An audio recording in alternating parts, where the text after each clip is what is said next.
Hello, hello, hello, and welcome to Survivor Debrief. My name's Eden Porter, the unlucky loser from Survivor Titans vs. Rebels, and with me as always is my comedic partner and real-life brother, Josh Porter. Josh, how are you going? I'm on such a high. I have not stopped smiling. God, that was so good. It was just, I enjoyed that so much. It was quite incredible, the amount of enjoyment I got out of that, and I've just constantly been thinking about it since I finished watching, and I cannot wipe the smile off my face. It's so good. So good. There were tears. There was moments of just connection. Like I was just reliving all these like old school, the way that they clipped together the start. Incredible. And then they did the rewind through all the different, I'm like, it's a rewind. They're doing a rewind. It was so awesome. It was just like, I think the biggest thing that got me was like going back and when you see that old footage and you see the quality of it. Yeah. And it was just this reminder of how much I've watched this show and how long it's been around and how massive of a cultural thing it was.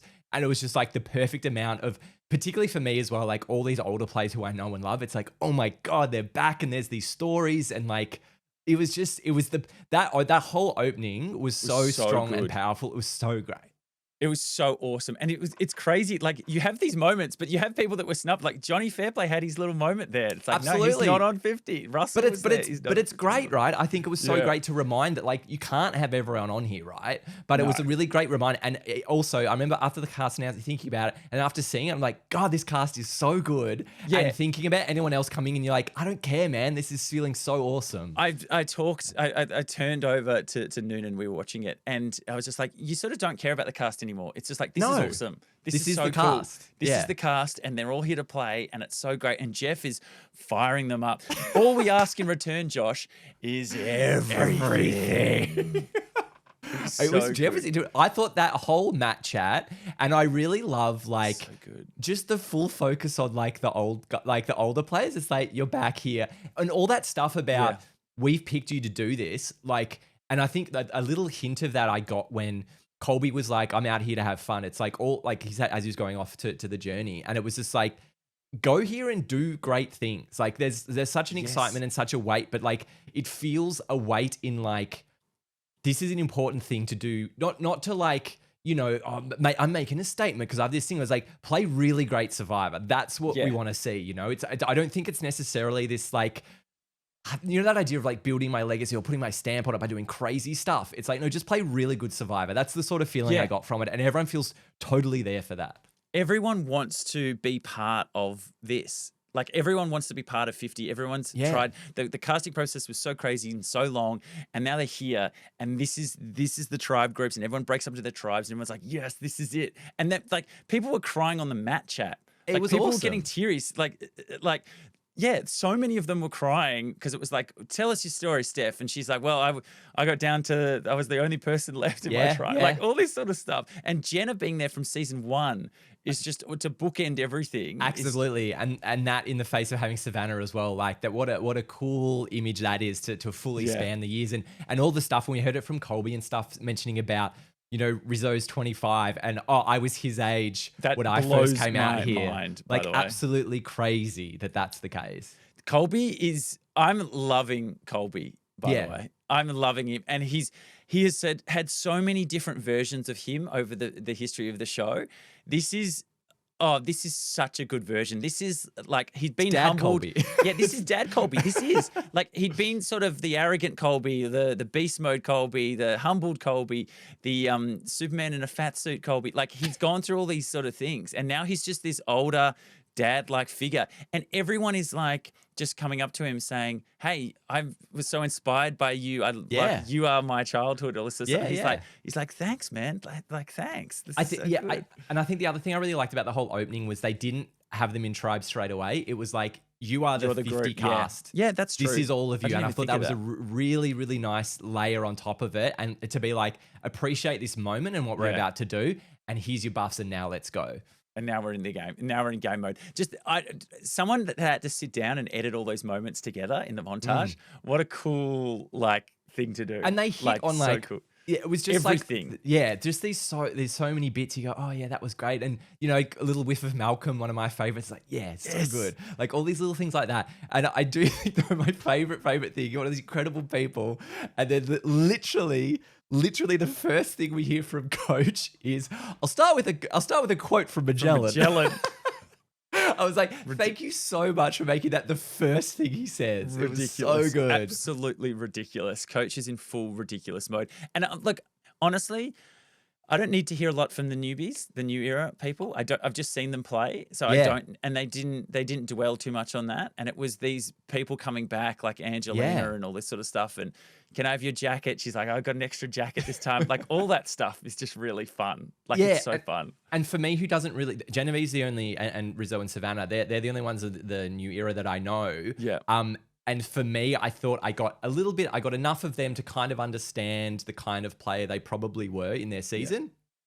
Yeah. But so glad they just spent the lion's share on all the old people that I know and love. So good. Aussie's back. Aussie's back, man. So are you saying Aussie's back as in Aussie has returned, or are you saying Aussie's back as in his back is injured? His back. Oh yeah. Well, Aussie's back. Yeah, exactly. Or should we? I like it how he's trying to be called Oscar this time as well. Yeah, that was really interesting. Himself. That's going to play out, man. So yeah, you're Aussie, mate. You're Aussie forever. Should we just get into the challenge? This first challenge? The marooning challenge. Great marooning challenge. So good. He calls it out. So this was fun. They seem to be doing it a bit more this season. Everyone has to do something. It's great. I love it. It's great. It changes the dynamic. Look, it means that a more overall, a tribe with overall sort of strengths across the board is going to always do better. Like I think Purple Tribe, looking at them fundamentally, has a really good group.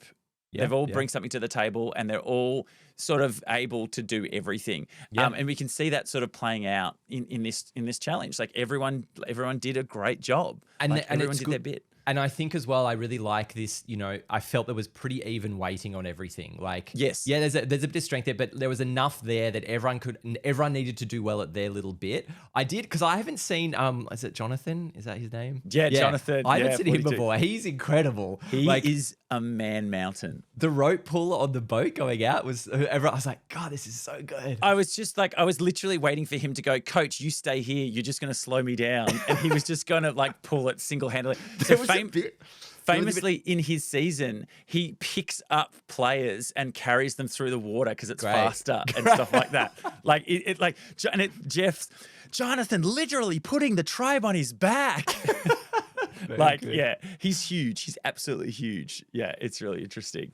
But yeah, and then Josh, did you notice what they used? I saw the spring. The curly straight spring. out of Australian Survivor, mate. It's a hot item in challenges these days. So they used the spring. They got it down. Also glad that little bag on the spring looked quite difficult as well. I felt like nothing. It wasn't just a pop off. Yeah. Yeah. Like I feel like some things in some challenges just happen instantly. It's like, what's the point of having that? I felt like everything in this, even getting the rope stuff out of the boat, like I've got all of the pieces for this first one that was like kind of simple, kind of straightforward, but everyone's into it and everyone's having a go. I thought it was awesome. Everyone's good. And then ultimately Purple win because they had a good mix of people. No one really stuffed up anything in it. It was fine. It's just a little bit of everything. And then off the back of that, then we have our first, like, you've got to earn your supplies, so you've got to send 3 people straight up. Yeah. And I popped so hard for the SOPO, the South Pacific reunion. As soon as it was Coach, it was like, okay, Aussie, here you go. And then Q just sort of tags along as well. Yeah, that's cool, whatever. It was really nice, though, to be like, what seemed like quite a genuine thing of like, these are probably people you wouldn't necessarily have seen for years and years and years and years. Yeah. And so to have that moment of Aussie and Coach both sort of trying to mend things and thinking about it, because really, like, the more distance you get from this stuff, right, your version of it would probably change a bit, and you'd think about who you are as a person, all this kind of stuff. So I do think that moment they sort of had felt quite genuine of like, I feel a bit bad about this, and you get some distance. A little history with that, and Coach sort of mentions it later, but ultimately, Coach really thinks that Aussie went into the jury in South Pacific and poisoned everyone against him. Yeah, right. And single-handedly turned everyone against him and said, nah, don't vote for Coach. He's a dog. Give it to Soph. And ultimately, voted for Soph. If Coach really believes that, what realistically happened is Coach didn't own his game well enough in Final Tribal Council. And because Coach believes his own bullshit. Yeah, he believes it. And so in Final Tribal Council, he is just reiterating, this is my game. This is my game. And he didn't really sort of lay his cards out and be like, I don't think he has the ability to do that. Well, and I also thought Sophie played really well. So well, that's the other thing. Honestly, yeah, exactly. It depends who you're up against as well. And so I think coach, the fact that there is that history is sort of cool as well. Like there's this history between these players that dates back 10 that was 27 seasons ago. Yeah, God. Well, Jeff, also talking about 27 seasons, I'm wearing my season 30 buff. So I've got 30 seasons on this one. Very good. And 20 more on from there, which is a lot. I know. That's insane. That's insane. And so ultimately they do that, and it's this way harder than anyone thought. That like they've done the tie the sticks together before. Yeah. And it hasn't been that long. Well, so they must have had a finite amount of sticks and string, right? Yeah. Because it seems like, well, do you redo it? Because it didn't seem like anyone's redoing it. It seems like, no, this is I honestly could not believe Aussie's pole was staying together when he was whipping it. Yeah. That's a great time. It almost seems like they got something wrong about it because it just seemed like impossible to actually reach it. But it was quite thrilling in the fact that I don't know. And when it was actually getting down to the key on the ground and they were trying to grab at it, it was like perfect summation coming together. Do you like that, or do you like everyone having their own key and you just in it for yourself and you're just trying to get your key?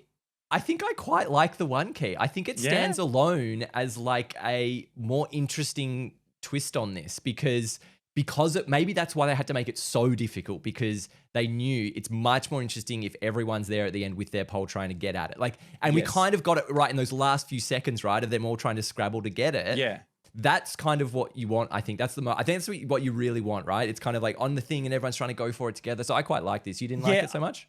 Not as much, because I do think that like the other guys would not have got the key. That's true. That's true. Yeah. But then like, and should you reward Aussie for being the person that can do that thing that the challenge is asking you to do?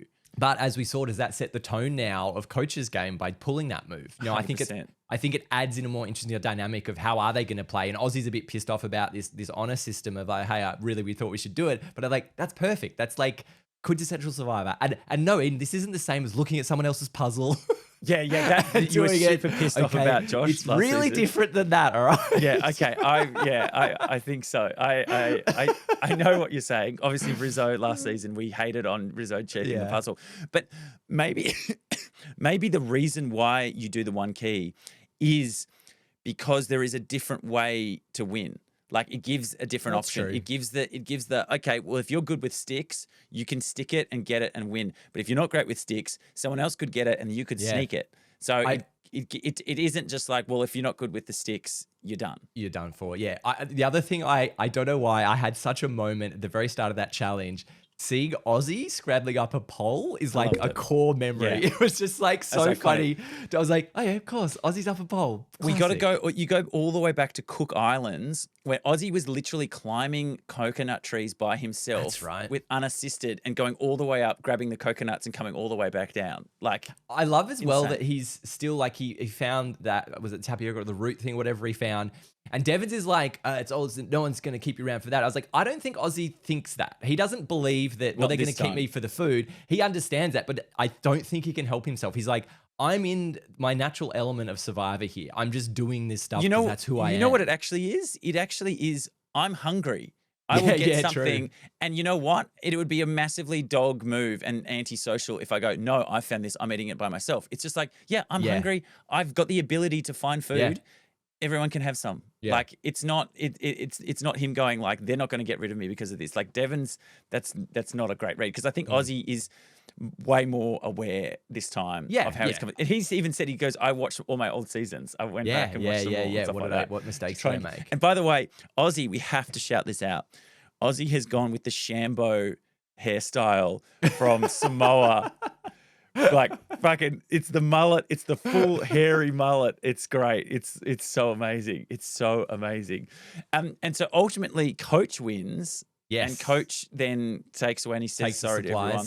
Takes the supplies. And then there's this extra twist, which is now you've got to buy the supplies for your site with your vote. Yes. What do you think of this? I really like this because I think it is a really interesting dynamic, right? Because you're coming into, are you going to get the people who are going to be like, maybe I don't need my vote so much. Yeah. Maybe this is the better thing. And I thought it almost played out perfectly where Aussie's like, game mode, game mode, game mode. That is the most important thing. That's all I need to worry about. And Q feeling a bit like, oh, I'll probably be okay. And then at least I have the thing and go back. So I think it actually played out perfectly that the reward was so great that you get to be the hero and have the supplies and that thing and sort of kickstart your tribe versus the strategic element. So I really enjoyed it. What did you make of it? It was perfect. The thing that I loved about it was it wasn't a random choice. It wasn't a like, okay, well now I have to spin the wheel or do the dice and I lose my vote, or I pull something out and I'm like, oh, no vote. I love that they had to come to a decision. It wasn't a like, okay, we're not going to do this. It was, no, one of you has to take this and one of you has to get 2 votes. I just loved it. It was great dynamic. It creates a little cross-tribal connection between 2 people, which is always really good. And someone else gets the equipment and everything. But then Aussie, he's just like, no, 2 votes is way more important for me. We can starve. We can not have a machete. It'll be fine.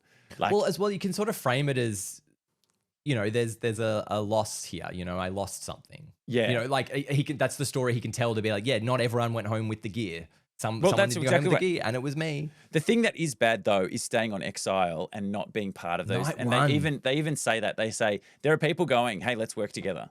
Like, I know, straight up, and you're missing all of that, which is really brutal. Yeah, I think so. I think that was almost too much of a punishment to miss that very first, like all those things that are happening off the bat. I think that's a massive disadvantage to miss out on that. Huge, absolutely huge. And it was fun that you had someone in exile with you. And Aussie is like the king of exile. That was his famously. He was always going to exile. He was always. Is that the one? What was the one where they would challenge someone and then stay there if they beat them? Which was that? Yeah, that was that was the original. They had an element of that in South Pacific because we did Redemption Island. Redemption Island, which was Russell versus Boston Rob, and then they did it again. And Aussie good purposely went to Redemption to beat so he could come back into the game at the halfway point. So good. Which is pretty awesome. So cool. Yeah, but so at this point now. They've gone back to their tribe. So now everyone's back proper. Should we just jump around a bit of some of the fun moments? Great interactions. There's so many great interactions. There was the early stuff between Colby and Rizzo where Colby was like, wow, that Rizzo guy doesn't shut up. Yeah. He's like, I hate that Rizzo guy. I laughed so hard at that. Coming off the back of Rizzo, like, oh my God, it's my idol. It's Colby. I can't believe I'm doing this. Colby's like, man, that kid's really annoying. That guy's so annoying. But then the whole 180. The whole 180, and then he sees, and you know what? Good on Colby. Good on Colby for going like, I can be this kid's dad. I can be this out here. And he said that, and then Rizzo just like burst into tears, like you're like the same age as my dad, sort of thing. And this is really amazing for you. Colby's doing all the right things and having all the right conversations. Did you know about Colby's bad ear? Dude, I laughed I lost the actual plot. So did I. Colby, he comes in, he goes, Strat Chat, he goes, quickly, you think he's going to say something really important? He goes, just quickly, before we start talking, I've got a bad left ear. If I go favor your right when we're talking about stuff, it's because of this. Like, that's why. It was the perfect amount of urgency for what you thought was about to be said. I was waiting for him to go like, yeah, and then I've had my left knee replaced with a metal thing. I've got a bad eye in this eye. This can't do this. It was so funny. I don't even know really why it was that funny, but it was just, I think it was the tone. It felt like he was about to say something important about the game. Before everyone gets here, I found a clue. You know, something like that. Before everyone gets here, I can't hear so good out of my left ear. So speak up. I just love that so much. I also found it really interesting how much of a good position Colby's in early, where it seems like it is that all-American hero kind of archetype. It's like, we love Colby. Everyone wants to work with Colby. Good. And I think he has positioned himself to be trustworthy to everyone at this early stage. Yeah. Not really, like linking with Stephanie clearly, but it seems like totally there and totally open and willing to let people come to him and help that stuff bubble up by itself. Yeah, so I think just diving into purple for a second. So Colby obviously goes to Steph and goes, we're old school. We've played together and heroes versus villains. Let's do something. That's great. You've got Kyle and Q that are sort of talking that feel good. Genevieve and Kyle are talking and they feel good. Everything's feeling really good. Like Colby sort of connects with Rizzo in a little way. Everyone's feeling good. And then Genevieve talks to Aubrey. This was bizarre. This was such a misplay from Aubrey. It was so weird. She was so combative. Strange. And so, what do you think of me? What do you think my game is? How I just like very interesting. Like so much attitude. Yeah, it was very weird to not like be friendly, nice, and then in the back of your head be thinking, as she said in the confessional, like thinks of the game the same way as me. I'm gonna have to take her out. She's almost my parallel, so I need to get her. Like good analysis there, but that was such a strange comment. And you're just setting up that you're both gonna go for each other now. It was so weird when Genevieve is like opening up to you, saying like, "Hey, let's do something. This is." I really like to. We're both big players, and we can do a lot of stuff. By the way, everyone's a big player in 50. Like everyone is. And I think that's the other thing that I'm loving is just everywhere you look, you're like, great. Just everywhere, all Another these great relationships, all these people connecting, really excited. I think one of the most interesting things was the excitement that these players had to be playing with each other. Yes. Like, I don't think I've quite seen it to this level before, to be like, oh my God, like we saw that massively with Devins and Christian, to be like, I am so excited that you're here to work with you. This is the beauty of a returnee season. We haven't had a returnee season for so long. Like, it's crazy. And you give this ability of people to be like, oh my God, I loved watching you. I love this. This is so cool. I want to do something. Like, it's awesome. And the only dynamic is that I'm not really seeing is where's Angelina fit into this whole sort of on purple. Yeah. Didn't really get a sense of where she's sitting, but I guess. But Genevieve and obviously what ends up happening at the end of the day, this becomes wild because we're looking at a majority of Colby, Genevieve, Kyle, Q, Stephanie, and even Rizzo with Aubrey and Angelina on the outs. When Q has lost his vote to get the supplies. Oh yeah. Colby loses his vote a bit later on. Yeah. Kyle's obviously in this alliance is fallen. It's totally by the wayside. Yeah, so it's got no power at all. If you're missing 2 of your votes from your alliance, suddenly it looks really bad. Well, I guess you've what they want to do. Yeah, but it seems like, are you just really going to make sure? Let's get that consensus. Let's get everyone on board, because I think that's the only way you get out of this. You can't have warring factions at this level at this early time. Correct. You've got to get that unanimous, and we saw that from Christian as well on Orange Tribe, like trying to put that together. It's got to be unanimous. It's got to be unanimous. Well, let's go to we'll go to purple. We'll end up with orange. Purple tribe. Sorry, not purple. What's it called? Teal. We'll go with Teal. So Teal has got the Man Mountain Jonathan, which like I love that montage of him like lifting like people up into the clouds and everything like that. Like it's so awesome. But not like it's because they've got Jonathan, that's why they've got Mike, Benjamin Wade, we'll call him coach. And Charlie, like they're not massive, but then suddenly Mike White rips like Jesus. I love as well because I'm like, definitely, Mike is just, because he's fine now with the success of White Lotus, is like, I'm just going to spend heaps of time getting in shape for Survivor. Like obviously, him and Jeff are genuine friends. He knew stuff was coming up, and he was like, you know what? I'm not working right now. I'm going to go to the gym 3 times a day, and I'm going to get, and he looks like it's so ripped. Funny. It's Mike so White. Funny. It's Mike White? Are you so wild. It's so awesome. wild. It's so cool. But also, it's like, that's the returnee player thing of the body preparation that he's chosen to do. Yeah. Drastically different to last time, right? Yeah, and because he's got the social game. Dude, that montage of him going, I'm just going to play the goofball. Yeah, play the fool. Yeah. It's just like, does Grandpa have stuff in his teeth and all this sort of stuff? Like, I just think that's such a good spot for him because it is really easy to look at Mike and be like, oh, well, he got third. He got to the end last time. He's really successful with White Lotus and all this sort of stuff. So let's just get rid of him. Like he's almost like a winner per se. Yeah. But he's doing enough to sort of ingratiate him to this group of people. We haven't seen a lot. We've seen it's Camilla, Dee, and who's the other one? Chrissy is in there as well. Tiffany's in there. Tiff is the third. Those 3 have become sort of tied. Yeah, we did have a little threesome there. Which is interesting. Chrissy, I really like. Chrissy hates winners because obviously Chrissy feels like she got burnt by Ben.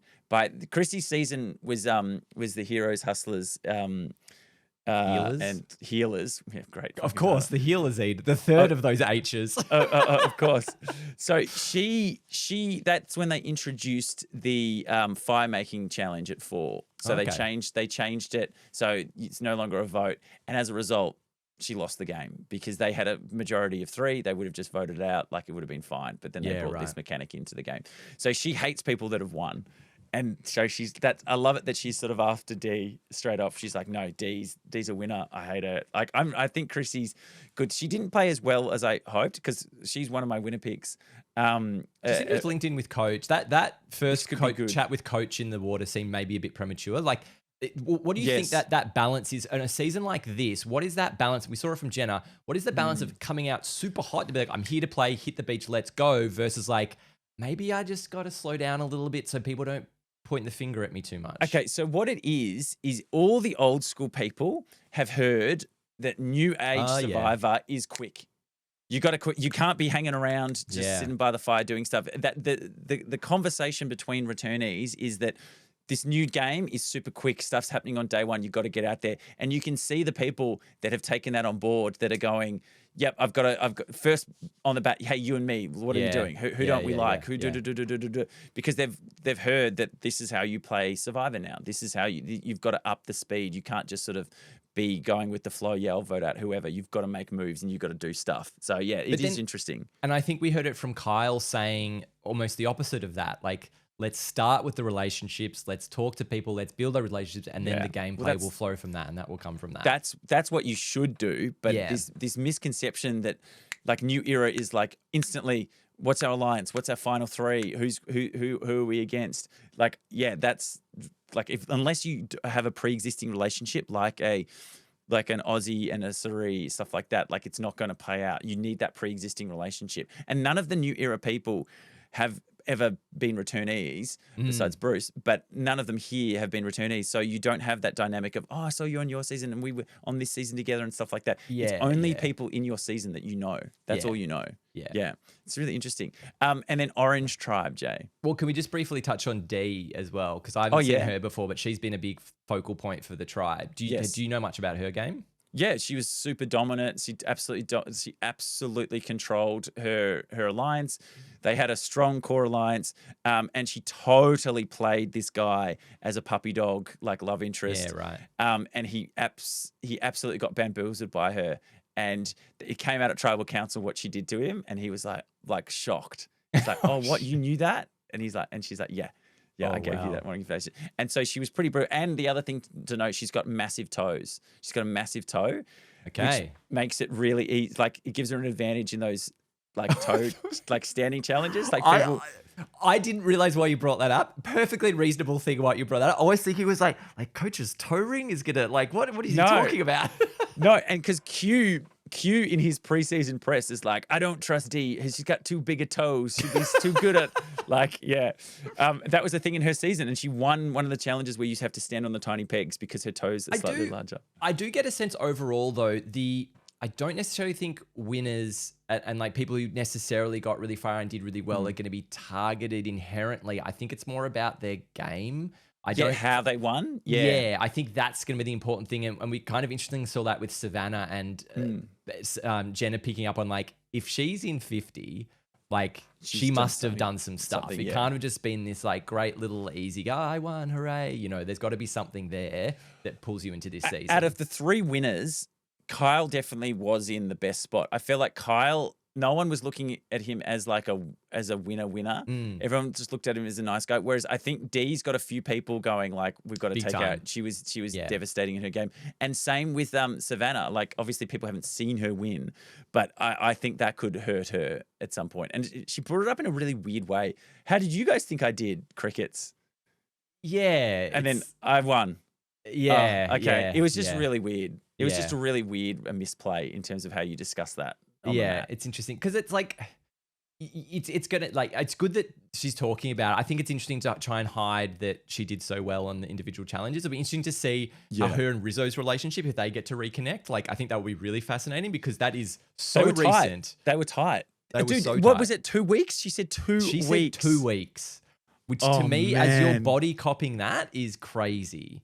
So I can't imagine they're not going to be super tight with each other unless it's that thing of sort of getting blinded by these other stars, like particularly Rizzo, to be like, you know, childhood idols. I want to work with Colby. Absolutely. And they want to get rid of Savannah, or maybe we'll get rid of Savannah, you know? It's just, It's just so good. It's just so good. And then Orange, do you want to do, or do you want to do the challenge and then we'll go to Orange? No, I'll do it. Let's do Orange. So Orange, I'm loving a couple of the relationships in Orange. Yes. So I know. Can I start with the one you're going to say? yeah, you start with it. Christian and Devons. So good. So good. So good. It's so good. Christian says it best himself when he says it'll be like Spock. Like I'm Spock and you're Kirk and you're going down fighting the Gorn and I'm up here and then Devons is like, I'm more of a Star Wars guy. Like I just love, and the fact that they are both so happy to play with each other, that really came through with them. Like really they were like, this is so cool. This if those two were the final two, I would lose my mind. What I find really interesting, right? You're gonna have these people that you're really close and connected to.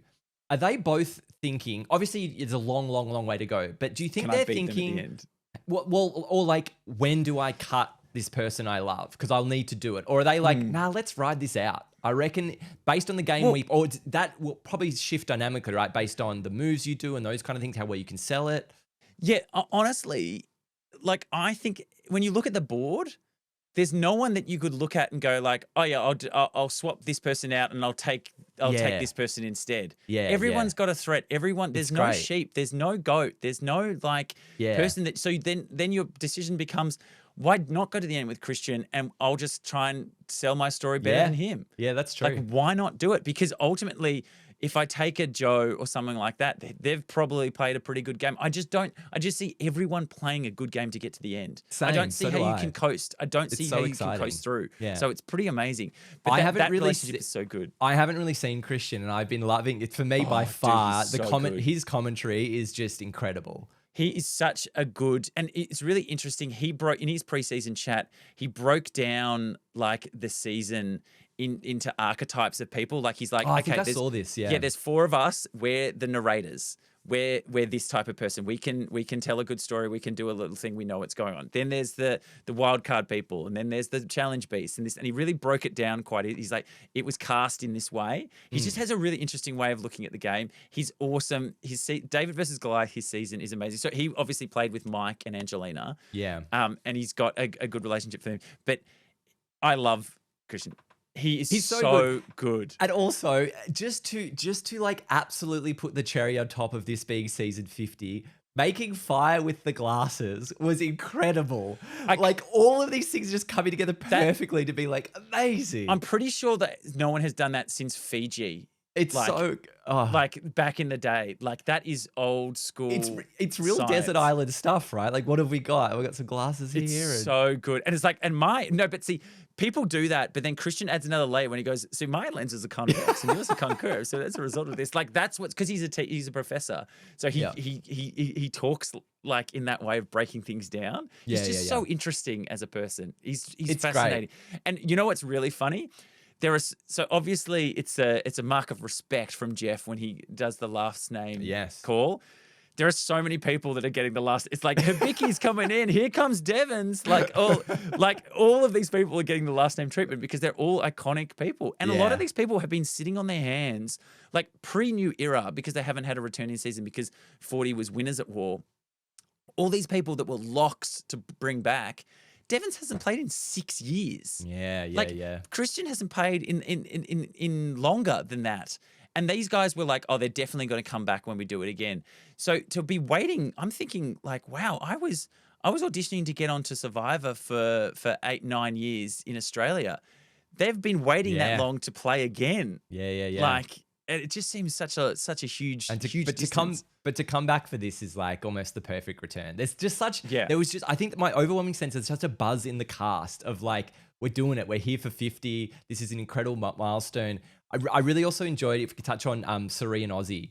And the thing I loved most about Ozzy is identifying his weaknesses. And you don't sort of hear about this too much anymore. Correct me if I'm wrong, but this idea of that balancing out of like finding someone that fills your gaps a bit potentially, rather than just like, I really like this person or we think the same way, and that's really important. We can talk about like this was great. Ozzy's like, I don't have the social game that Suri does. I can attach myself to her. I can be the challenge person. She can be the social. What a duo that will be. Yeah, there's not. Yeah, you're right. There's not as much of that in this new. It's more who do I get on with? Who do I vibe with?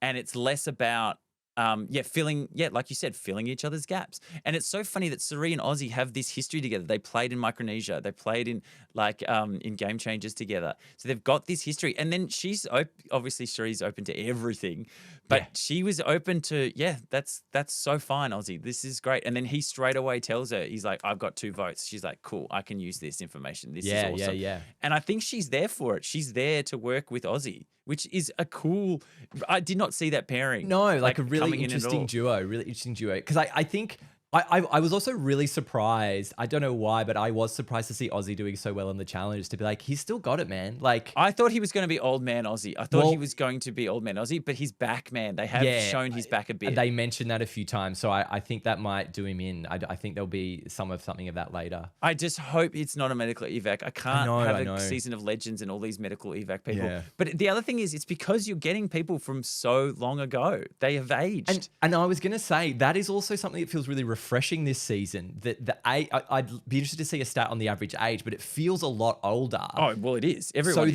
is in 30s, late 30s, early 40s. And so there's not that similar target that you would normally have on these potentially older people, which I really like. It's like, it's purely about Survivor. I do say Ozzy is like old man Ozzy. He's 43. He's a year older than me.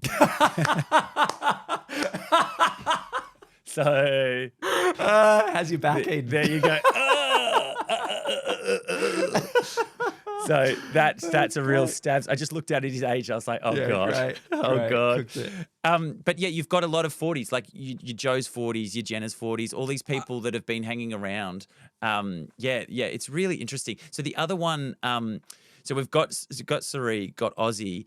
So then we've got Emily Flippin is talking to Savannah and Jenna. There's sort of this other little group that is sort of formed as well. Emily Flippin, she's fine. Well, Emily's kind of getting on with Christian and Devon's. I think that's more of the solid. Yeah, there was a bit of that. Her. Yeah, there was a bit of that as well. I think she's more in line with that, which is an interesting thing. Because I also really like, because I hadn't seen pretty much any of the 40 and I really liked everything I saw from everyone, and it feels like they're as silly as it feels like they're worthy. You know what I mean? Like, it feels like they're good additions to have there. It feels like, even though I don't know them, everything I saw, it feels like these are good players and it's going to be interesting. So I found Joe, because I've seen clips of Joe, and it's like, it's cool to actually sort of see him and be like, I can see him, but I didn't get a sense of him locking in anywhere. So I'm a bit worried for Joe in that regard. Joe's bouncing around, but Joe's super fit. Like, obviously he's a fire captain. Like, they always do well. That's like a Tom Westman style. Yeah. Like, they're strong and they're sort of loyal game. And so it's going to be really interesting to see how that orange. I just hope Devons and Christian work together. I love it how Devons like found a stick and he was like, oh look, it's not and they were like losing it. Like, it was so funny. It was so funny. So do you want to just stop for a sec and let's just talk through some of the advantages that we saw in this episode? Some of the things that come up. Yeah. So obviously Oscar, aka Ozzy, getting 2 votes. He's got 2 in his back pocket. That's great. That's fine. What did we think of the Billie Eilish Boomerang Idol? I would have separated a few points. I would have put the Boomerang Idol to one side and the Billie Eilish on the other side. I was loving everything so much, and then it's Billie Eilish. I was like, that took me out of it so much, and I hated it. Yeah, same. I really didn't like it. It didn't need and the way that it's like, everyone's voted to do advantages, and so I thought I'd give one as well. And it's just, oh man, because it's the only thing that tonally just didn't. And I get what they're trying to do of like, everyone's these massive Survivor fans. Look at all these celebrities; they're big fans of the show, and it's this legacy, and it's bigger than this. But I was like, it was just feeling like the best core experience of the fans injected into the game, and then you great players, you go for it and you play Survivor the way you can. And it just took me out of that little bit. I'm like, and then I was like, it's going to happen all throughout the season, isn't it? Yeah. Well, there's going to be the Jimmy Fallon. There's going to be the Mr. Beast thing. And yeah, I know. I'm not looking forward to that because I was so invested in this that I forgot about that stuff. I actually had no idea. Same. And then they were opening anything. I'm like, oh yeah, this is going to be like the Jimmy Fallon, like doing something. I was like, oh. Anyway, but the Boomerang Idol, I love this. I think it's so interesting because I like the restrictions on it, that you can't give it to anyone. You can only use it yourself. I think that's cool. Going till final 5 feels like a big deal though. Yeah, that's huge. That is massive. When it was said that, I was like, oh man, I didn't think it was going to be like an idol. Because it can get you all the way. Yeah. Well, yeah, exactly. It was a proper like idol that gets you all the way there. The thing is about like, because it is a real idol, like you actually want to give it to someone, because they gave it to Ozzy, obviously. And their thing was, oh, well, Ozzy won't know when to play it because he's made mistakes before and stuff like that. I actually think that's the wrong person, because this season is all about, what did I do wrong last time? I think you give it to someone that is confident in playing idols, because... But like, if they play it, it's gone though. No. But you don't want them to play it. But see, someone like Ozzy, I feel like he's probably more likely to be like, well, I got burnt last time not playing it, so I'm just going to play it. If I get a whiff of it, I'm just going to play it. Yeah. Whereas someone else that might be like a Rizzo might be going like, I'm going to hold on to this one again like last time. I can do that. So you give it to someone like that, so he does, because ultimately you want them to get voted out with it, so it comes back to you as a proper idol. That's what you want. I really like this choice though, because I think that's really unlikely, and I don't know what the stats are overall on people going home with idols in their pocket. But to me, depends what season. To me that seems unlikely. So I would be more inclined to play it as a bridge builder, and to be like, hey, I want to work, especially in a season like this where you could have a connection of some regard. Yeah. Something about them, you watch them, whatever it might be, I do want to work with them. You could sling it to them. I think if I was playing it, I would pick someone I want to work with, because I don't trust that they would end up not having it. Well, I don't think Genevieve wants to work with Ozzy, though. I think Genevieve wanted Ozzy. No, she doesn't. That's what I'm saying. She's banking on him going out. I was like, he could just sit on that and you get nothing. You get no value. Because she'll go up to him and go, oh, hey, I gave you the idol, right? Like that'll happen at some point. So I guess you probably get 2 bites of it then, right? You potentially, hopefully he goes home. Bridge building, or he goes home. Yeah. But you know what's interesting? Once you merge, right, now you're incentivized to actively blindside them so you get the idol. That's true. I didn't even think about that. Yeah. So once you're in the same tribe, now it's like, well, hang on, he doesn't know that. I know that, so I want him out. And he thinks we're buddies because I gave him the idol. That's huge, Aiden. Thank you. Thank you so much. So that's going to add a really interesting dynamic to that part. Yeah, that'll be great. Really interesting. So there's that, and then was there one other advantage? Well, we had Savannah's come up right at the very end, so she's got the blocker vote. She's got the blocker vote. Yes. So now we've got a blocker vote. Whose vote? Who sponsored the blocker vote? Did anyone sponsor that? No, we didn't have a sponsor on that. No, we didn't have a sponsor, but it did reveal that items are dynamic. Dynamic. So what did it say? It was minimal.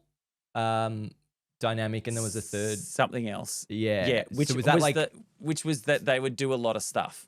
Yeah. So it was more powerful. Yeah, it was like proper things. I think the concept was there was no advantages at all. Or there was just an idol, a normal idol. Yeah. Or there was other stuff. What would you have voted for? I like just idols. I think idols are the classic. I don't know. They're so obsessed with new era stuff, like you're losing a vote or block a vote or extra votes. I don't know. There's something nice about just having idols. Well, I think that's what they were trying to do, right? With this fans, like, what do you guys want to see? Because there is that idea of the purity of there's very limited resources out there. You know how they all work. If you figure out, then you can do the numbers, crunch numbers, do this thing. There's less surprises, less twists and turns, which I think is interesting if the people you like are doing well. Well, yeah. But if the people you like are doing badly, you're like, oh, throw something in. Yeah, we need a twist. We need something to make them get off the bottom, pretty much. Yeah, which we kind of saw with Savannah and Rizzo. There were a few things that just happened right at the right moment that just threw things out just enough. That just helped them enough. Yeah, that it wasn't like a completely handing them it over. It gave them a chance to strategize and get out of a hole, which I do like that kind of stuff. Yeah. So it's nice to give people a chance to get out of a hole they're in if you like them. If you like them, and if you hate them, it's really annoying. It's very annoying. If someone dumb gets a super idol that saves them every time, you're like, this is really annoying. I don't like this. Yeah. But no one is really. Everyone is getting a pretty good edit. I would actually say the only people. Awesome. Aubrey hasn't got a great edit, I think. No. But everyone else is getting quite a strong. Didn't see much from Charlie. Didn't see much from Camilla. Didn't see much from Tiffany. That's all right. That'll come as around. well. Yeah. But I think everyone's coming off as looking pretty good and pretty sharp. I actually thought I would love Coach coming into this way more. I'm not vibing Coach's attitude at the moment. I was vibing Coach. I was loving really. Coach. Was it just was it the bit where Mike revealed that he sort of stole the key and he got all sooky about then Coach got righteous and stuff and Mike's Mike is like Christian Hibiki. Mike is so great in confessionals when he's like. Coach was like catatonic for a minute. He was freaking out and stuff like that. Like it's very good. But I didn't love like the way that he got the key. Fine, it's part of the game. It was the part of the mechanic. I don't like how then Coach convinces himself that like it actually is honourable to do. Like he does some weird mental gymnastics to make himself feel okay about it. Yeah, I guess I don't really understand that side of it, but I just like Coach. And I like the things he says. Hopefully he tells some interesting stories. I don't know. I'm not vibing him at the moment. Hopefully he turns around. But someone that I am, like Colby, I'm massively vibing. Like, it's super cool. He's so good. And yet, obviously, Christian and Rick Devens are so awesome. We haven't even talked about the next challenge. So the immunity challenge. Yeah. How was that one? Again, loved it. Again, just give me long, diverse, interesting, dynamic challenges. As we said, like everyone's got to kind of do something. Like, it felt like every bit was worthwhile having. And I think that's something that come across in these longer challenges. It's like, and then chop this thing and it's gone. And like, okay, well, it was really easy. You know, like stuff like that. It's like every step felt quite interesting. And it's good. God, it's good to start with the mudslide, isn't it? Just get them muddy, mate. Get the mud. Just love it. So one thing that I'm not sure whether this is production, again, trying to fix something in the game. But the idea of everyone doing something is great. We've already said that's great. It's really good. But what also that does is it means you're only as strong as your weakest person in that regard. And so then there's two things. One, like Christian said, you've got to be really smart on where you put people for their strengths and weaknesses. You can't just go, oh, you just do this bit. Yeah. So that's an interesting tactical thing, which hopefully we see more of. But then the other thing is, so much of the game previously was, it's okay. We can vote off some good, strong people that are good at challenges because it doesn't really matter. Because as long as we've got one person, they can carry the challenges. Yeah. And so we found a lot of the time it wasn't that bonus or that boon to a tribe to have a whole bunch of really good challenge people, because you get one person that's good at challenge, they do the bulk of most of the challenges. That's true, yeah. Else sort of, if you have someone that's good at puzzles, and if you have someone that's pretty fit, you pretty got everything covered. So as a result, a lot of those people would be voted out. Yes. And maybe other people that weren't as strong in those positions could hang around. And I think it maybe went too far in that direction. And now they're trying to correct it a little bit by saying like, okay, you can keep those people that aren't as good as challenges, but it's going to cost you. Yeah. It's going to cost you everything, Josh. I like that. Yeah. And Jeff's commentary as well, really getting into it. And one thing that I forgot to mention earlier, when was the journey challenge with the other three, not having Jeff commentating a challenge felt so strange. It's when really they were weird, running out swimming. I was true. like, oh my God, there's no, why does this feel so weird? There's like a little bit of music. There's no one cheering or clapping. It's just the three of them running around. It was really weird. And then to have Jeff back at the challenge and really laying into everyone. And I think based on that Matt chat that he gave at the start about giving everything, he was there to just like lay into everyone, get everyone. Yeah. And it had my favorite bit, which I'll be playing throughout the season, which we had. Let's go, Serene! Find it! Find it! So good. And that's classic Sari. And I think they did mention Sari getting off the couch about 6 or 7 times this episode. We get it. That's Sari's thing. She got off the couch. 15 years ago, she got off the couch. Hates bugs. Absolutely. Leaves. Scared of leaves. That's right. Yeah. But it was so funny. Like, Sari always has these challenge, like it was the balance beam in Game Changers. There's always something that she has to overcome and have her moment. In Australia versus the world, it was fire. She was put in fire and she had to like make fire.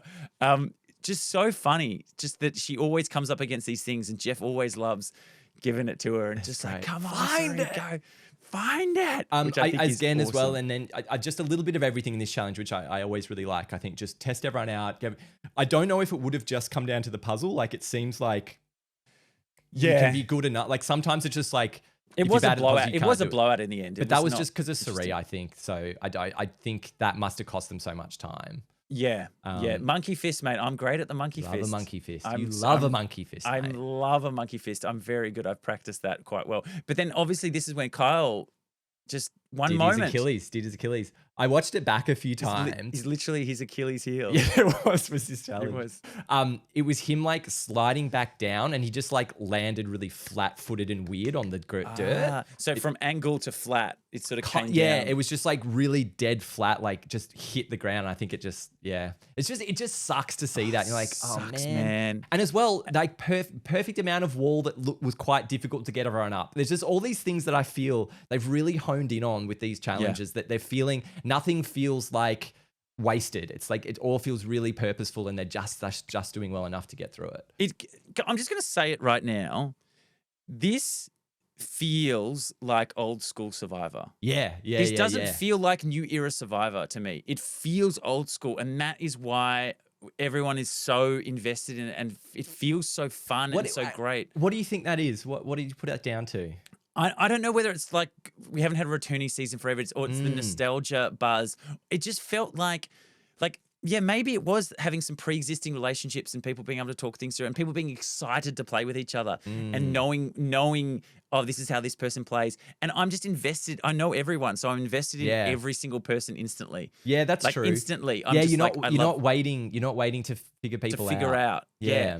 It's just the way that it approaches the fired up of Jeff. Like, I have not seen Jeff this fired up for a long time.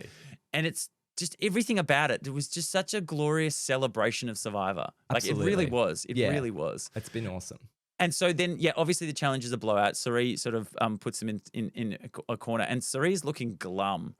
Sari is looking very glum, and she's a people pleaser. So this is very hard for her, Josh. Yeah, it was a shame to see, and it also didn't strike me as like the energy that she would normally have. And I think maybe it was that feeling of like, oh my god, literally the first thing here, I could be gone if this happens. But then I think her strength shone through as usual. It's like incredibly, incredibly good with people to the point that we don't want to point the finger at her, even if that costs us the challenge. Like, she's already, I think, done enough to build those relationships. Particularly with Aussie, it did seem though that everyone cottoned on to be like, Aussie came in way too hot to save her. I think they're a lot closer than we think. So, which is quite funny because Aussie had literally said to her, "I'm not so good at the social side of it," and then he comes in and tries to do the social side of it, and kind of fails a bit. Blows it up exactly. Yeah. So then Jenna's the one that sort of, even before the challenge, she was like, oh, we've got to get rid of Sari. Yeah. Sari's too powerful. You give her an inch, she'll take a mile. Yeah. Like, I'm coming in hot. Jenna is someone that has been waiting since All Stars to come back into this show. Yeah. She was apparently, she was the first one called by production. They wanted her. They said, yep, this season is happening with you. We want someone from season 1 here. You're the perfect person. Like, again, she's 47. She's a bit older. She's looking super fit still. Like, most people from season 1 are pretty old now. Yeah, totally. So to get someone that's still fit, that's still ready to go. Who's alive. BB, Rudy, like, it's terrible. But ultimately, she seems like someone that has gone like, new era is fast. Got to make moves. I'm here to play. I'm here to, like, I just think she chose the wrong target, man. Like, go on. No, I was just going to say, old schoolers need to stick together. We saw what happened in Winners at War. Like, the old schoolers need to have each other's backs. Because I was thinking, like, I think the logic of the attack is good. Of like, we know how good Sari is. She's going to get her claws into people. She'll plant a seed in your head. It'll go everywhere. And let's lay it on thick. She's 55. She can't swim. She can't run. That was pretty brutal. That was pretty brutal. Harsh. Yeah. And I can understand, like, that pitch seems pretty compelling, but I think you're right. I think it doesn't take into account just how much people like Sari. Like, it seems it's like her superpower. She's the most lovable person in the world. I just think also, you know what's, I don't know, this is going to sound really bad. You're in 50. You want it to be a good season. Do people want Sari voted off first in season 50? They don't. Yeah. It's in the hands of the fans, Josh. Like, think about the fans. And ultimately, you know what's great? Get rid of Savannah. You know she's a winner. She's just played. No one's dying to see her. You know what? That's as good a reason as any to go, you know what? The fans aren't going to cry. They're not clamoring over having Savannah. Savannah. Yeah, that's a good point. And just put it out there and just think about it from that way. 'Cause this season is not as good with Sari going out first. I'm sorry. Yeah, it would be. I was quite disappointed to see Jenna go as well. It's kind of like, Oh, same. man, I wanted like, season one damn Jenna. it. I wanted her. That's what I'm upset about. I'm upset that I feel like she targeted the wrong person. Yeah, it was interesting. Though. It really did seem like these conversations, like Joe had picked up on, like, let's think about this. Let's really talk this through, and going to Devon's and Christian. Then they had that great scene of trying to like get a unanimous vote. I think one of the most interesting things Christian said was like, if it's anyone other than Jenna, it's going to be a dirty vote. Yeah, there's going to be people that are upset. Yeah, of just let's keep the harmony. That's the way to do it, so we can move forward and get to the next one, rather than someone coming back and because you don't really know what's going to happen. Like maybe there's some other twist and someone goes they to get another an tribe idol, or something. Yeah. So I thought that was really quite an interesting point of his to make, to be like, this has to be unanimous. We've just got to pick the person that's right. It's just such a shame to see Jenna go. Do you think her throwing out that name 3 early, very, very early, do you think that blew it up? That if she'd waited till they'd lost and then started doing it, it might have been different? I would love to know when the Devon's Sari conversation happened. Like, because obviously we know edits can be moved around, and that could have happened straight away. As soon as Jenna said it, before the challenge, before anything, Devon's goes, hey, she's doing this. Or it could have happened right before Tribal Council and put Sari in a really bad position. But ultimately, like there are people out there that have Sari's back, and it gets back to her through Christian, through Rick, through these people that want to work with Sari. It was interesting though I guess maybe Savannah proved to be like, well, she's a recent winner and she seems quite good at challenges. So maybe that's why she didn't really, because it didn't seem like there was any sort of move anywhere else. Maybe it was going to be a bit more straightforward. Emily Flippen mentioned something interesting as well, and this is a little bit of I prescribe to this philosophy as well, and I'd looked at doing that when I played as well. But you keep the people that are battling against each other because it's a focus puller. And then you get rid of their side people, you get rid of the other people, and you can deflect a lot of attention. And Emily said that perfectly, and that's something that I really prescribe to. So you keep Sari and you keep Jenna because you know they're going to be targeting each other, and there's going to be a focus there. And so then you go, okay, well, we can get rid of an Aussie, we can get rid of someone else. Yeah, and I think her other point, layering on top of that, was, if we get rid of the better people, that brings the skill level down to more my level. So I'm more valuable, more useful, which I find really interesting as well. Yeah, which is interesting because she needs to lock in with some people as well, Emily Flippen. Yeah. So, then we're at Tribal Council. Tribal Council looks sick. What I loved is thinking about like coming from 49 to be like 2 weeks. We went from giant, amazing shipwreck to these incredible temples. Like 2 weeks. Honestly, I thought they were going to keep the shipwrecky sort of vibe, like change it up a little bit. I thought that was fine. No. Sick. This is sick. This reminds me of this is like the Guatemala like temple that they were at. Like legit temples that they've got there. Real cool. Just, and Jenna coming in going, and they had the flashback to season 1, and she's like, it was this tiny little patch, and now gong. It's just like boom. We hit the gong on our way in, and I thought that was really interesting how she was saying, we dipped the thing in the fire, because it's all new at this point, right? Like no one knows what this show is. Dip the fire in, okay, whatever. And then it was really fascinating when she was like, and then once we voted him out, but then when he left and he didn't come back with us, we were like, oh, this is like, they're gone. Yeah, they're gone. And they're like, gone. what an interesting realization that it's kind of fun. And then like, no, they're gone. And then the idea that they go that like at that time they were like, well, who's the weakest person who's not surviving? You go home. And it's not until Rich Hatch comes along and goes, no, it doesn't matter about how strong or weak you are. If we vote as a block, we can change this game. So cool. So it's just so cool. So good. And then it does end up being consensus vote for Jenna. And I actually thought that Ozzy might get a whiff and have to use his 2 votes at some point. I don't think he would use it at this early. I think for the first vote, you're just causing ripples and waves, and you're just putting a target on yourself for the next one. So but if the votes had been on Sari, I don't like think him having 2 votes is huge at this point in the game. Yeah, totally. It could totally is great change because he knew he's like, I've got to prioritize getting these things. Yeah. Can I just say as well, there was incredible. I love the remix of the Time to Vote music.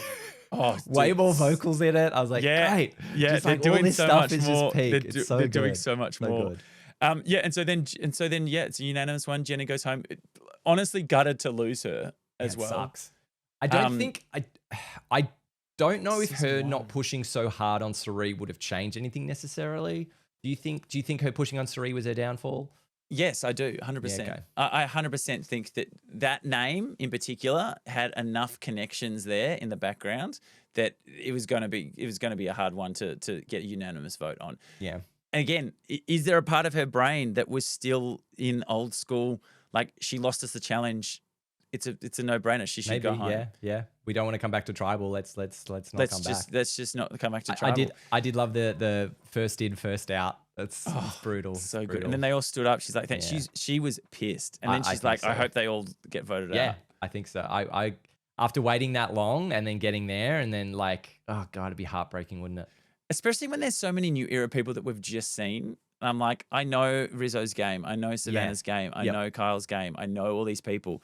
Like, I'm way more interested in how does Jenna Lewis play in 2026. Totally. And not great, evidently. But yeah, and so that sort of bookends that. And then we just have this little bit at the end, this little 25 minutes into the next episode, which ultimately ends. Did you like how they did that? I think it makes sense. If you're getting a Medivac, tack it onto this, because otherwise you're doing 90 minutes next week. It was perfect. I thought it was perfect. With the Medivac. Because wrapped up that, and then I was like, oh, we're going again. And I was like, oh, it doesn't feel like there's enough. And I didn't really clock in my head what might happen. I was like, oh, maybe they're just going to show us more because it's the premiere and we just want to see more of these people because we've seen so much. I thought it was the perfect way to handle it. It's such a shame to lose anyone in a Medivac, let alone this season. I thought it was very emotional when he was like wrapping up and like it was tough. Like of all seasons, like something like this, man. Like it just sucks to see, and it makes me think when you see. And I literally thought this when they were charging over the netting and going down, and I was like, oh, be careful, guys. Like a little part of me is just like this. I don't know. You probably like. You don't think about that when you're out there, do you? When you're doing a challenge, you're just doing everything you can throw possibly, yourself. right? Well, there are people that turn off that part of the brain that is like, protect yourself, because they just go, oh, we're doing a challenge, throw yourself into it. And people literally throw themselves at stuff. Yeah. There are people that have that part of the brain that's just like, oh, I don't want to break my ankle. Don't want to do that. And so maybe they're not going balls to the wall like crazy. But yeah, you do go hard. You go hard on these challenges, man, and they're real and they're physical. And it such sucks because Kyle's not an unfit guy. Kyle's not. How old is he? 31. Like, he's not one of the older players. And it did strike me as one of those not particularly reckless accidents. It's like slid down the wall, landed, didn't even land that awkwardly. Like, it's so brutal. I love the fact that they did the scan on the beat. They've got the technology now. They've got the phone, and I was looking. I was looking at the phone. I looked at Noonan. And I was like, Noonan. Is that a Spirit Mobile? Like, the ad. Do you remember they used to do that? Yeah, some of the like things back in the day. Oh, that's right. You'd get your video from Mobile. Sprint Mobile. You have your videos from loved ones. Yeah. And this is technology now. You've got your phone. You can do your scan and everything.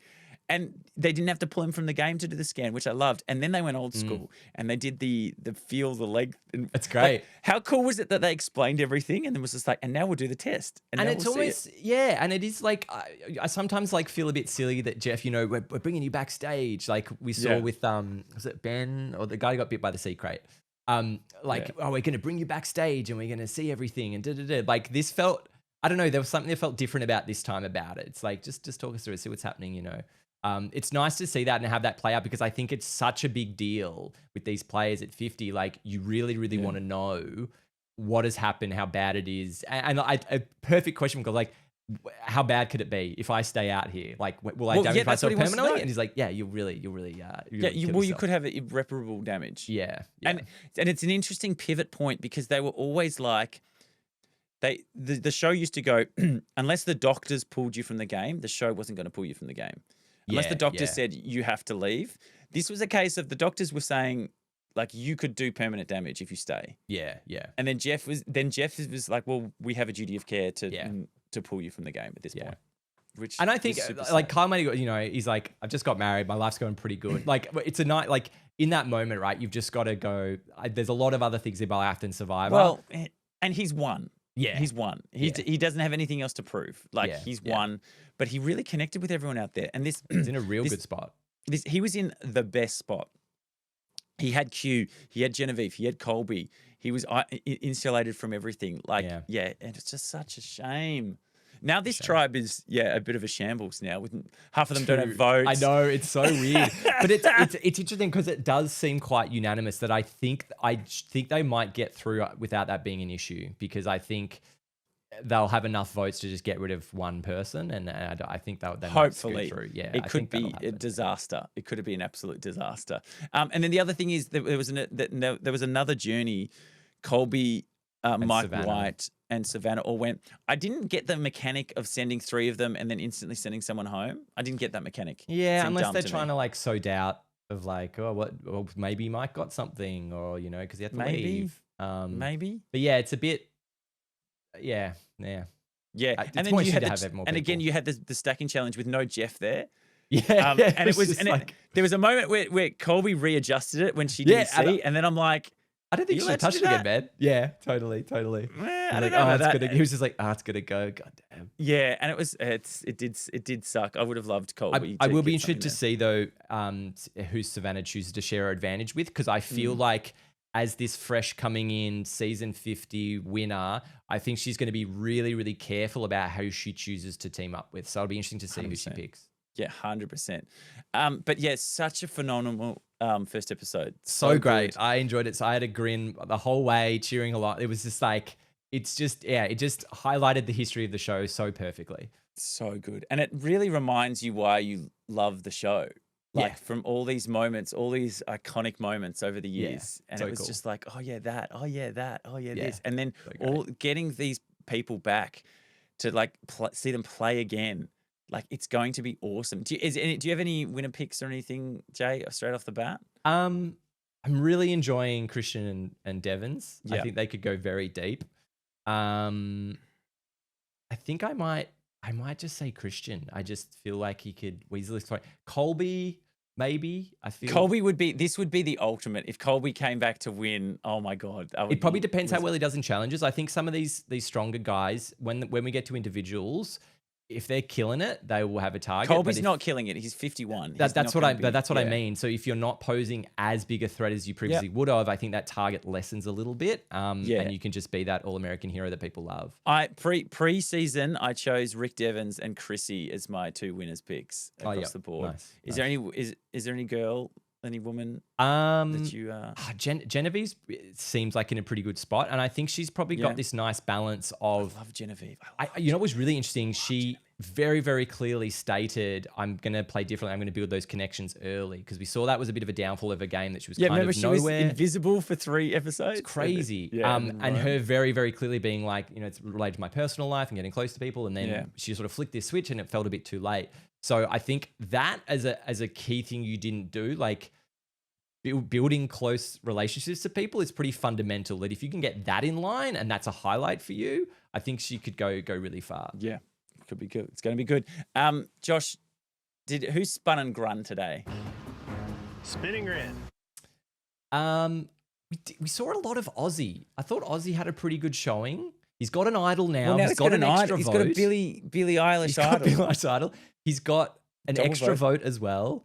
He managed to save Sari as well. Like, maybe not. Yeah. You know what I mean? Like, he got what he It was wanted. a big Aussie episode. I'm Aussie happy to give it episode. to Aussie. I'm happy to spin and grin with Aussie. I'm Yeah, very great. happy. Yeah, that's great. And Josh, who ruffled some feathers? It was Got to rustle riled up. feathers, About ruffle that. feathers. Where was the feather rustling? Who was the feather rustler? Is it? We had a little bit of Rizzo at the start, but it seemed they grew to love him. Maybe it was Jenna, because she really went too hard. It was. Yeah, Jenna did a bit. Is there anyone else? Aubrey, could be Aubrey. That awkward Yeah, Genevieve I'd give it conversation. to Aubrey. That was terrible. Her response to That was a to- very to strange Genevieve's conversation. It was a very strange I'd probably give it to conversation. Aubrey. I think Jenna was just trying to do her thing, whereas I think Aubrey that was it was such a weird vibe she gave off. It's just weird to have a one-on-one chat, and that's where you go with it. Like, Yeah, what? it's so confrontational. Yeah, very So very weird. strange. Very Yeah, strange. we'll give it to Aubrey. And we'll just give a little You said rustle feathers. to Jenna for peaking too early, I think. Correct for peaking too soon, cool. mate. I'm excited for this season. Thursday nights. I'm gonna so be excited. wild. As I said, I love this so much. I'm so excited for this season. And as there's no Deadwood, I'm really excited to see everyone, even all the people from 40 plus that I don't know. I'm still really excited to see them play, because what I've seen so far, I'm really excited with, and I think it'll be a really interesting dynamic between the sort of old school, new school kind of thing. Yeah. But I just love that they focus so heavily on the older side of things for me personally. Good. So good. Okay, until then, next week, my friend. See you then. See you, folks.